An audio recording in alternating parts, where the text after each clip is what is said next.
So I have been asked, I've even been criticized for the way that I display my accomplishments, in public, or at least for anyone who comes into my house, they can see them.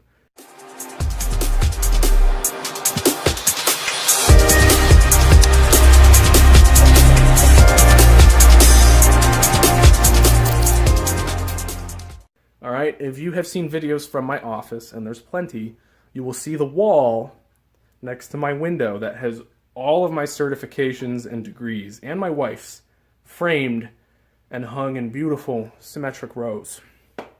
At least kind of symmetric. I suck at hanging stuff. But why? I have my medals there too, right? And a plaque from high school, student president. Why do I display all that? It's egotistical, right? It's arrogant. Do you really need to do it? Even down here in the gym, I have these like 50-cent frames from the dollar store that I was given by someone, and I printed out on computer paper a copy of my CFT and my bachelor's, and I hung them up. Why? Is that egotistical? Is it arrogant? Am I full of myself? Am I narcissistic for having a PR board where I track all of my numbers on my major lifts so that everyone who comes down here can see how strong I am or was? Is that egotistical? No, it's not. And here's why.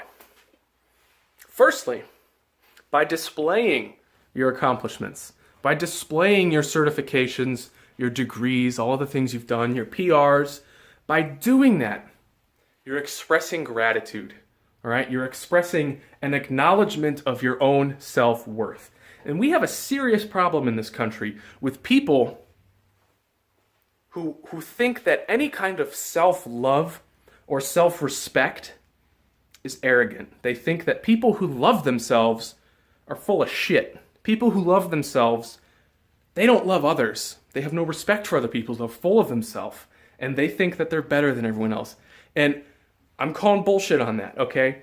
Because that individualism, that pride, all right, that self-love and that self-respect is the first ingredient in the formula for success. If you don't believe that you have worth, if you feel like an imposter, if you have imposter syndrome, which is the feeling that everything you've done is fraudulent, the fear that people are going to figure you out and discover that you cheated your way to where you are. If you feel that way, you are self-sabotaging everything that you do. And you have to stop that. And the first way to do that is to meditate. Okay, you can look up a technique called the secret smile. This is a type of meditation that takes about 20 to 25 minutes. You sit down, you find your power pose, you close your eyes, you smile, take deep breaths, and you think about something that you did really well. You think about something that you're proud of. You reflect on a very positive emotional memory. And you think about that and you manifest it in your 7 chakras. Are chakras real? I have no clue. But that's what you do. You think about it and you manifest that positive energy. And it makes you a better person. It makes you happy. It fills you with an honest pride in yourself. And you feel love for yourself. You practice self-love. It builds confidence. It builds self-esteem. It gives you willpower. And it gives you momentum, because if you feel like you've already accomplished things, you want to move forward and accomplish more. The more you do, the easier it gets to do more. And the more you fail, the more you hate yourself, the more you talk yourself down, the easier it is to keep doing that. And so by hanging my certifications on the wall, by putting my numbers up for everyone to see, I'm telling myself and I'm telling other people that I love myself. And I'm not ashamed of that.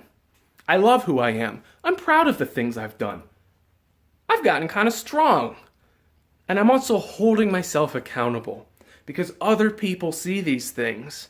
They see that I have a bachelor's degree in exercise science. They see, or they will see, that I'm a CSCS when I get that certificate. I have an empty frame hanging on the wall waiting for my CSCS. It's been there for almost a year because that empty frame reminds me every day that I am going to get my CSCS. I knew I was going to pass that test because I already had the frame for it. And I passed it on my first try. Right? That's another technique I use. You commit by telling yourself that you've already done something. I'm going to tell you guys a little secret. I put CSCS on my business cards 2 months before I took the test because I knew that even though I couldn't pass them out yet because I wasn't a CSCS, I knew it was safe to order them because I would pass, and I passed. All right, self-love, self-belief, acknowledgement of your skills, acknowledgement of your persistence and your hard work. It'll grow your work ethic. It'll grow your self-respect and your confidence. It'll make you better. And by showing everyone else what you have, they hold you accountable too. They see my CSCS, they see my bachelor's, and they know that I'm supposed to know information about exercise. They know that I'm educated in diet and nutrition and exercise technique and programming. They expect that from me. And when they expect that from me, I deliver it. I do my best on everything because I'm putting it out there. People know that I have credentials. People know what I've done, and they expect a certain level of competence from me. It's accountability, it's self-love, it's confidence, self-respect, it's all of those things. All right? And in this country and in this particular society, people are respecting institutions less and less. There's a lot of people out there who say college isn't worth it. I'm not saying they're wrong. I'm not saying they're right. What I am saying is that a lot of people are very quick to say something is or it isn't. And a lot of people will hesitate to stop and actually think about it and form their own opinion and ask themselves, maybe I did actually have to work for that. Maybe that did take some skill. Maybe that did take some persistence. And maybe by actually doing that, I kind of proved to myself that I can get things done, and I have worth, and I have value. So before you convince yourself that you need to hide all of your accomplishments from others and from yourself and convince yourself that you're kind of worthless the way society wants you to think you are, before you do any of that, try the secret smile. Try sitting down and meditating on the things that you know you've done well, and try cultivating some pride. And when you begin to feel that confidence, when you begin to realize how much good it does for you up here, maybe you will consider buying a frame for that certificate. Maybe you will consider making yourself a PR board. Maybe you will consider taking those medals and those trophies you won so many years ago and just putting them on a shelf and thinking to yourself, yeah, I actually did that pretty well.